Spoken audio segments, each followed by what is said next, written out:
Varicose veins కి సరైన చికిత్స కోసం సంప్రదించండి ఎవిస్ హాస్పిటల్. నమస్కారం. సుమన్ టీవీ ప్రేక్షకులందరికీ స్వాగతం. మాఘమాసం మొదలవబోతోంది. ఫిబ్రవరి 10వ తారీఖు శనివారం నుంచి మాఘ శుద్ధ పాడ్యమి రోజు నుంచి మాఘమాసం మొదలవుతుంది. నెల రోజుల పాటు మాఘమాసం కొనసాగుతుంది. నెల అని చెప్తాం కానీ 30 రోజుల కంటే ఒక రోజున్నర ముందే మాఘమాసం వెళ్ళిపోతుంది. అయితే ప్రతి నెల మాసాలు మారుతూనే ఉంటాయి. ఏమిటి ఈ మాఘమాసం ప్రత్యేకత అంటే, మనకి ప్రత్యేకమైన మాసాలు కొన్ని చెప్పబడతాయి. చైత్రం నుంచి ఫాల్గుణ మాసం దాకా మొత్తం 12 తెలుగు నెలల్లో ఒక్కొక్క మాసానికి ఒక్కొక్క ప్రత్యేకత ఉంది. కొన్ని మాసాలలో విరివిగా పూజలు, వ్రతాలు, నోములు, పర్వదినాలు, పండుగలు, మనం విశేషంగా 10 రోజులు జరుపుకునే పండుగలు కూడా ఉంటాయి. కొన్ని మాసాలు కొంచెం సాధారణంగా వెళ్తుంటాయి. ఆ మాస ప్రత్యేకత దానిది. అయితే మొన్నటి వరకు మనం కార్తీక మాసంలో పొద్దున్నే తెల్లవారుజామునే లేచి వాపికూప తటాకాదుల్లో స్నానం చేసి, తర్వాత శివారాధన, విష్ణువారాధన, సాలగ్రామార్చన, ఉసిరి చెట్టు కింద దీపం పెట్టడం, ఉసిరి కాయల్లో దీపం పెట్టడం, ఉసిరి చెట్టుకి పూజ చేయటం, అటువంటి ఎన్నో విశేషాలతోటి ఒక పూర్తి మాసాన్ని మనం కార్తీకంతో జరుపుకున్నాం.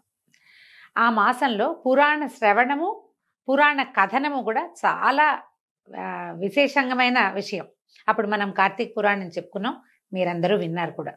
కార్తీకం తర్వాత వచ్చిన మార్గశిరం కూడా అత్యంత విశేషమైనది, అత్యంత ఫలప్రదమైనది. ఎట్లా మార్గశిర మాసంలో వచ్చేటువంటి ధనుర్మాసం చాలా ప్రత్యేకమైంది. ధనుర్మాసపు చివరిలోనే కొంత మటుకు వెళ్ళిపోయిన తర్వాత మనకి సూర్యుడు మకర సంక్రమణం చెందుతాడు. సూర్యుడు మకరంలోకి వచ్చేసరికల్లా ఈ మకర సంక్రాంతి రోజునే మహాపుణ్యకాలం అని, అక్కడి నుంచి ఉత్తరాయణం మొదలవుతుందని చెప్తాం. ఈ ఉత్తరాయణం అంటే ఏమిటి? సూర్యుడు తన నడకని కొంచెం కొన్ని డిగ్రీల ఉత్తరం వైపుకి వాలి నడవడం మొదలు పెడతాడు. ఈ నడక వాలి మొదలుపెట్టే కాలం అత్యంత ఫలప్రదమైన కాలమని, ఉపాసనా కాలమని చెప్తారు. అయితే దీంట్లో ఈ సూర్యుడు నడక మొదలు పెట్టంగానే వస్తున్నటువంటి లేదా మధ్యలో ఉన్నటువంటి పుష్యమాసము శూన్యమాసంగా చెప్పబడుతుంది. సూర్యుడి నడక మనకి చాలా ముఖ్యమైనప్పటికీ పౌష్యము సగం ఉన్నది కదా, ఇంకా అదేమో శూన్యమాసంగా చెప్తారు. శూన్యమాసం వెళ్ళిపోగానే మొదలయ్యేటువంటి ఈ మాఘమాసము చాలా విశేషమైనది. ప్రత్యేకమైన పర్వదినాలు ఉన్నాయి. మాసం అంతా కూడా సూర్యారాధన చాలా విశేషంగా చేయబడుతుంది. సూర్యారాధన ఎట్లా చేయాలి, సూర్యుడికి ప్రత్యేకంగా పూజ చేసే విధానాలు ఉన్నప్పటికీ ఏ విధానము తెలియని వాళ్ళు కూడా సూర్యుడిని సులభంగా ఉపాసన చేసుకోవచ్చు. ఉపాసన అనగానే అదేదో పెద్ద బ్రహ్మాండమైన విషయంగా కనపడుతుంది, వినపడుతుంది, కానీ ఏమీ లేదు. పొద్దున్నే స్నానం చేయటం, సూర్యుడికి ముఖం చూపించటం, చూడడమే. ఎదురుగుండా సూర్యబింబానికి ఇలా ఆయన ఇట్లా బయటకు వస్తూ ఉంటాడు. మనం చక్కగా ఎదురుకుండా నిలబెడతాం. సుస్నాతులై చక్కగా స్నానం చేసి, దీనికోసం మళ్ళీ మనం నదికో వాపికూప తటాకాదులకో వెళ్ళక్కర్లా, ఇంట్లో స్నానం చేసినా సరిపోతుంది. వాపికూప తటాకాదులకి ఏదైనా నదీ స్నానము, సముద్ర స్నానము చేస్తే మరింత ఫలప్రదము, విశేషము. చెయ్యలేకపోయినా తప్పులేదు. ఇంట్లో స్నానం చేసిన సూర్యోదయం అవ్వగానే సూర్యబింబాన్ని చూసి, మనకి అవకాశం ఉండి కుదిరితే ఓ చిన్న రాగి పాత్రలో కాసిన మంచినీళ్ళు తీసుకుని, అందులో ఓ తులసి దళమో 2 అక్షింతలో ఓ చిన్న పువ్వో వేసి సూర్యుడికి ఆ చెంబు చూపించి నమస్కారం చేసి, ఆ చెంబులో ఉన్న నీళ్ళని సూర్యుడి కోసం అర్ఘ్యమిస్తున్నట్టుగా భావించి, మంత్రాలు వచ్చిన వాళ్ళు మంత్ర విధానం చెప్పుకుంటారు, మనకి రాదు, మనం ఇలా చేయొచ్చు.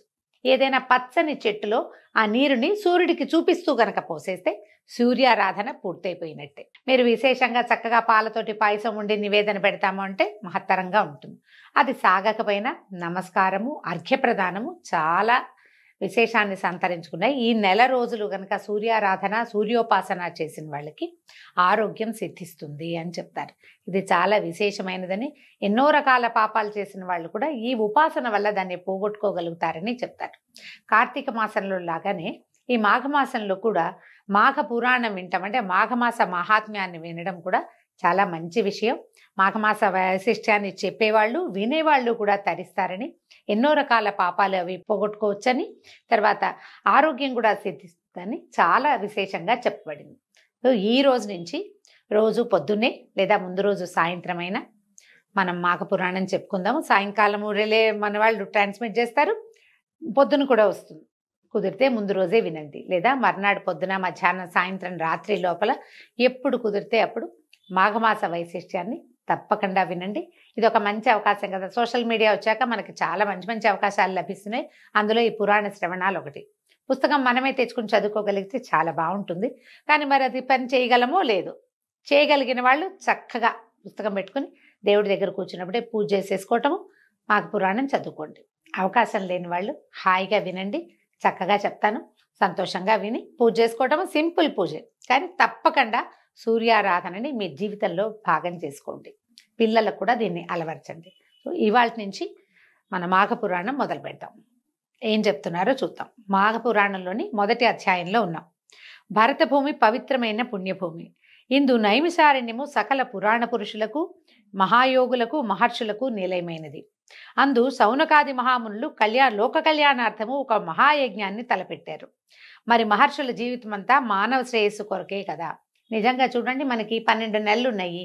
జనరల్గా మనం ఏం చెప్పుకుంటామండి, పోయింది పొల్లు, ఇవాళ రోజు పోతే నిన్నటి రోజు పోయింది, ఇవాళకి రాదు, ఏది రాదు. నిన్న చేసేసింది ఏది ఇవాళ మనం మార్చలేము. ఒక్క నిమిషం కూడా పోయిన కాలం తిరిగి రాదు.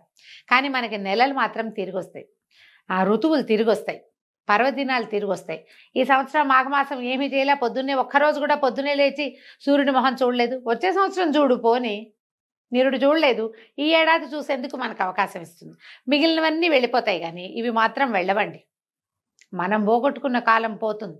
కానీ పర్వదినాలు, మంచి అద్భుతమైన ఋతువులు, అద్భుతమైన మాసాలు, పూజా విధానాలు ఏటా సైకిల్ చక్రంలాగా తిరిగి కిందున్న చుక్క మళ్ళీ పైకి వస్తూనే ఉంటుంది. మనకు అవకాశం ఇచ్చారు. అది ఇచ్చినది ఎవరు? మన మహర్షులే. వాళ్ళకి ఎప్పుడూ కృతజ్ఞులుగా ఉండాలి. తప్పకుండా ప్రతి మనిషి ఋషి రుణం తీర్చుకోవాలట. ఋషి రుణం తీర్చుకోవాలంటే ఏముంది, వాళ్ళు చెప్పిన విధానాన్ని పాటిస్తే సరిపోతుంది. అంతకంటే పెద్దగా ఏం చేసి ఎక్కర్లేదు. మన జీవితం నుంచి ఏది తీసి ఇవ్వక్కర్లా. ఇది చేయండి అని చెప్పారు, చేస్తే సరిపోతుంది.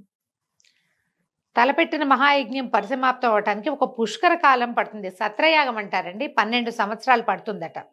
ఈ యజ్ఞము నిర్విఘ్నంగా కొనసాగటం కోసం నైమిషారణ్యంలోని గోమతి నదీ తీర ప్రాంతాన్ని యజ్ఞస్థలంగా ఎంచుకొని ఒక శుభముహూర్తంలో మహాయజ్ఞాన్ని ప్రారంభించారు. ఆ యజ్ఞాన్ని చూసి తరించాలని భరతఖండంలోని నలుదిక్కుల నుంచి తపోధనులు ఎందరో వచ్చి యజ్ఞశాల సమీపంలో నివాసం ఏర్పరచుకున్నారు. అందులో శతాధిక వృద్ధులు, సకల శాస్త్ర పారంగతులు, వేద పండితులు, బ్రహ్మతేజస్సుతో విరాజిల్లే తపోధనులు, మునికుమారులు ఇత్యాదులు ఎందరో ఉన్నారు. అనుభవశాలుడైనటువంటి మునీశ్వరులు ఎందరో తమ తమ శిష్య బృందంతో, పరివారంతో, మహర్షులతో, వేదశాస్త్ర మంత్ర కోవిదులతోటి తండోపతండాలుగా ఈ యజ్ఞశాలని చేరుకున్నారు. ఈ యజ్ఞశాల అంతా వీళ్ళందరితోటి కిటకిటలాడిపోతోందట. సకల లోక కళ్యాణార్థమై 12 సంవత్సరాల పాటు ఏకధాటిగా సాగే ఆ మహాయజ్ఞానికి సకల శాస్త్ర పురాణ కోవిదుడు, పురాణములు చెప్పుటలో ఔపోసన పట్టిన దిట్టయు అయినటువంటి సూత మహర్షి కూడా తన శిష్య బృందంతో వేంచేశాడు. ఆ మహాయజ్ఞ నిర్వహణ కార్యక్రమాల్లో నిమగ్నమయ్యాడట. సూత మహాముని కథలు ఒక విషయము మనం ఎన్నో కథల్లో వింటామండి. అయితే సూత మహాముని చాలా విశేషమైన వాడు. మనకి చాలా వ్రతగాథల్లో సూత మహాముని ఇట్లా చెప్పడం మొదలుపెట్టాడు. సూత మహామునే మహాభారతాన్ని ఇంకొకళ్ళకి చెప్పాడు. నలదమయంతుల కథ సూత మహామునే చెప్పాడు. ఇట్లా సూత మహర్షి ఎందరికో ఎన్నో రకాల పురాణ గాథల్ని తెలియజేశాడు. ప్రఖ్యాత పౌరాణికుడు అనమాట. మాలాంటి వాళ్ళకి ఆదర్శప్రాయుడు. ఆయనకి దండం పెట్టుకుని ఏదైనా మొదలు పెట్టాలి కథ చెప్పటం. సూత మహర్షి రాకతోటి ఆ ప్రాంతమంతా సంతోష సాగరంలో మునిగిపోయింది. అక్కడున్న సమస్త జనులు సూతుల వారి ఆశీర్వాదంతో, పర్యవేక్షణతో యాగం నిరాటంకంగా కొనసాగుతుందని ఆనందించారు. ఎంతో ఆనందంగా ఉన్నారట. ఈయన చాలా పండితోత్తముడు. వేదశాస్త్ర ఇతిహాసాది సమస్త విద్యలందు ఆరితేరినవాడు. ఆమూలాగ్రం సకల శాస్త్రాలు తెలిసినవాడు. ఇవన్నీ కూడా కరతలామలకాలట. ఆయనకి చేతిలో ఉన్న ఉసిరికాయలు లాంటివి అన్నమాట. వారి ముఖం నుంచి నిత్యము బ్రహ్మతేజస్సు ప్రకాశిస్తూ ఉంటుంది. ఆయన నిత్య మందస్మిత వదనారవిందుడు, ఎప్పుడూ చక్కగా నవ్వుతూ ఉంటాడట. బహుముఖ ప్రజ్ఞాశాలి అయినటువంటి సూత మహర్షికి అక్కడ ఉన్న వాళ్ళంతా అనేక నమస్కారాలు చేసి స్వాగత సత్కారాలు చేశారు. ఆయన్ని వేనోళ్ళ పొగిడారు. నీ వల్ల నీ రాక మాకందరికీ ఆనందదాయకంగా ఉంది. నీ వల్ల ఈ సభా వేదిక అన్ని పావనమైనాయని పదే నమస్కారాలు చేసుకుంటూ ఏమన్నారంటే, ఇంత రోజుల నుంచి మేము ఇక్కడికి వస్తూ నువ్వు వస్తావని ఎదురు చూస్తున్నాము. నీ నుంచి ఎన్నో విధములైనటువంటి పురాణ గాథల్ని తెలుసుకోవాలని ఉవ్విళ్ళూడుతున్నాం. మమ్మల్ని ఆశీర్వదించి మా అభిష్టాన్ని నెరవేర్చండి అని చెప్పారు. ఉదయకాలం అంతా యజ్ఞంలో మునిగి ఉండేవాళ్ళు. సాయంకాలం పూట ఈ పురాణ గాథా శ్రవణం జరుగుతూ ఉండేదట. ఆయన వాళ్ళందరి కోరికని గ్రహించి జనులారా, లోక కళ్యాణార్థం ఇంతటి మహాయజ్ఞాన్ని తలపెట్టడం నాకెంతో ఆనందాన్ని కలగజేస్తోంది. ఇది ఎంతో శ్లాఘనీయమైంది. యజ్ఞ విరామ సమయంలో మీరు నా నుంచి పురాణ గాథలు వినాలని అనుకోవటం కూడా చాలా అభినందించవలసిన విషయము. పుణ్యకార్యములందు పురాణ ప్రవచనములు చేయుట మిక్కిలి పుణ్యదాయకము.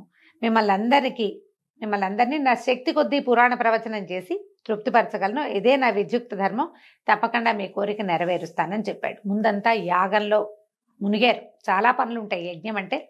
ఇప్పుడే యజ్ఞాలు చాలా పెద్దవండి. పురాతన కాలంలో ఇన్ని అవకాశాలు లేని చోట అప్పుడు మరింత కష్టంగా ఉండేది. యజ్ఞం చాలా పెద్ద క్రియ. సంతోషించి సౌనకాది మునులందరూ కూడా సూత మహర్షిని అర్ఘ్యపాద్యాదులతోటి పూజించి తగు రీతిన సత్కరించి ఉచితాసనం మీద ఆసీనుల్ని జయించారు. సరే, క్రమంగా మొత్తం యజ్ఞము వ్యవహారము అన్నీ మొదలుపెట్టారనమాట. సరే, పొద్దునంతా ఈ వ్యవహారం అయిన తర్వాత సాయంకాలము కొంచెం విశ్రాంతి తీసుకున్న తర్వాత ఆయనకు ఒక ఆసనం ఏర్పరిచి ఆయన అక్కడ కూర్చోబెట్టి ఈ శౌనక మహాముని చెప్తున్నాడనమాట. నీ ద్వారా మేము అనేక ఇతిహాస రహస్యాలు అందులో సారాన్ని గ్రహించాం తండ్రి. వీలైనప్పుడల్లా తమరు మాకు అనేక రకాల కథా కాలక్షేపంతో పాటు నీతి శాస్త్రాన్ని కూడా బోధిస్తూనే ఉన్నారు. అయినా కూడా ఇది ఒక అంతులేని సముద్రం వంటిది. మీరు సమస్త లోకాల యందు సంచరిస్తూనే ఉంటారు కాబట్టి సిద్ధపురుషులైన మీ నుంచి ఎప్పటికప్పుడు కొంగొత్త విషయాల్ని నేర్వవలనే కోరికతోటే ఉంటాము. మాకు తెలియని విషయాలు ఏమైనా ఉంటే విరామ సమయాల్లో వినిపించండి. ఇది విరామం కాబట్టి ఇది చెప్పమన్నారట. అయితే ఈయన ఏమన్నాడు, సౌనకాది మునులారా, మీ మనసులోని కోరిక నేను గ్రహించాను. మీరు వినదగిన నాకు తెలిసిన పురాణ గాథలన్నిటి శాయశక్తులా మీకు వినిపిస్తాను. ఈ పుణ్యకథలు చెప్పటం వల్ల, ఇప్పుడు యజ్ఞ సమయంలో చెప్పడం వల్ల మీకు మంచిది, నాకు కూడా మంచిది. శ్రద్ధగా వినండి అని ఒక కథ చెప్పడం మొదలుపెట్టారు. ఏం చెప్తున్నారు వీళ్ళంతా? ఆహా, ధన్యోస్మి అని ప్రతి వాళ్ళు నమస్కారాలు చేశారు. కథలు వినటం ఎవరికైనా ఇష్టమేనండి. కథని ఏదో ఒక గాథ, ఏదో ఒకటి కల్పిత గాథ కాకుండా నిజంగా జరిగినది, ప్రత్యక్ష నిదర్శనం కలిగిన విషయాన్ని సాకల్యంగా ఆమూలాగ్రం శ్రీ నుంచి శుభం వరకు మొత్తం కథ అంతా ఎవరైనా వివరంగా, మళ్ళీ అందులో జరిగిన సంఘటనల్ని ఎంతో కొంత విస్తరంగా చెప్తుంటే ఇంటర్ప్రేట్ చేస్తూ అసలు ఉద్దేశం ఏమిటి, కథాగమనంలో వచ్చినటువంటి విశేషాలని మరింత విశదీకరించి నీతి వాక్యాలతోటి కనుక తెలియజేస్తే జీవితానికి ఎంతో ఉపయోగపడుతుంది. పురాణ శ్రవణం ఎప్పుడు మంచిదేనండి. ఈ సౌనకాది మునులు వాళ్ళంతటి వాళ్ళు ఎంతో తపస్సు చేసుకోగలిగిన వాళ్ళు, స్వయంగా తపస్సులు, ప్రతి వాళ్ళు పండితులు అయినా కూడా మనకంటే పెద్దవాడు చెప్పేది వినాలన్న వినయం ఉండటం ఇక్కడ చాలా విశేషమైన సంగతి. అయితే ఇప్పుడు ఏం చెప్తున్నారంటే, ఓ మునులారా, మీ కోరిక చాలా నచ్చింది నాకు. అయితే మీరు ఏం వినాలనుకుంటున్నారు అని అడిగేసరికల్లా వీళ్ళు ఏం చెప్పారు, అక్కడున్న ఆయన ఒక పెద్ద మనిషి, ఒక మహాముని చెప్తున్నారట. పురాణ పురుష, పద్మపురాణాంతర్గతమైన మాఘమాస మహాత్మ్యాన్ని వినాలని ఉత్సుకతతోటి ఉన్నాము. కాబట్టి మాకు మాఘమాస మహాత్మ్యము, ఆ మాసంలో ఆచరించవలసినటువంటి విధి విధానాలను, ధర్మాలను వినిపించి మమ్మల్ని ధన్యులు చేయమని అడిగారు. దాంతో సరిగ్గా చెప్పబోతున్నారనమాట. మాఘ పురాణం వినటం ఎల్లరకు శ్రేయోదార్ఘ్యమే. ఈ మహాయజ్ఞ పుణ్యకార్య సమయంలో మాఘమాస మహాత్మ్యం వినిపించే మహద్భాగ్యం కలిగినందుకు నాకెంతో సంతోషంగా ఉంది. సావధానులై వినమంటున్నారు. ఓ మునిశ్రేష్ఠులారా, నేను రోమహర్షణ మహర్షి కుమారుడను, వేదవ్యాస మహర్షికి ప్రియ శిష్యుడను. నా తండ్రి సకల శాస్త్ర కోవిదుడు అగుట చేత ఆయన వద్ద నుంచి నేను సకల శాస్త్రాలు అభ్యసించాను. అదీకాక వేదవ్యాస మహర్షికి ప్రియ శిష్యుడిని అయినందువలన, నా గురువుగారి దయ వలన నాకు అబ్బిన జ్ఞానమంతటినీ 10 మందికి పంచిపెట్టి పరమాత్ముని సన్నిధిని చేరాలనే కోరికతోటి ఉన్నాను. ఆయన దయ వల్లనే మీరు అడిగిన ప్రశ్నలన్నిటికీ జవాబు చెప్పగలవాడిని అయ్యాను. ఇవి పుణ్యగాథలు, సకల లోకములను తరింపచేయును, సర్వశుభములను ఒసగును. పూర్వం మీరడిగినట్టే వశిష్ఠ మహామునిని దిలీప మహారాజు మాఘమాస మహాత్మ్యాన్ని వివరించమని కోరాడు. తన కులగురు అయినటువంటి వశిష్ఠుల వారు చెప్పిన దాన్ని దిలీప మహారాజు శ్రద్ధగా విని తరించాడు. దాన్నే మీకు ఇప్పుడు చెప్పబోతున్నాను, సావధానులుగా వినమన్నారు. దీంతో మొదటి అధ్యాయం పూర్తయిందండి. రేపు ఉదయం మళ్ళీ 2వ అధ్యాయంతో కలుసుకుందాం. నమస్కారం.